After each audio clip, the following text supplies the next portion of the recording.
Hello, in this video I'm gonna show you how to unpack RAR and zip files on your Vivo Y76 5G using app called Rar. So first of all, let's locate the file that we want to unpack, and mine is located in DCIM and then camera. You can see pictures that Rar right here. Now in order to unpack it, we'll need to press on it. If the archive is protected by a password, you will need to enter it right now and then press OK. From here, choose the files that you want to unpack, or if you want to unpack everything, simply press this arrow pointing up button. Now select the browse and you'll be able to pick the destination of our files where they will go, and for me it's gonna be movies, and then press OK.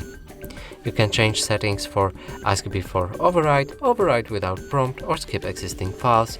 You can keep broken files or do not extract paths. You can also enable or disable display extracted files. After setting everything, we can press OK and our files will be unpacked. Now let's move to the movies folder. And there's 3 pictures right here. And that's it for this video. Hope you like it. Please consider subscribing to our channel, leave a like and a comment below.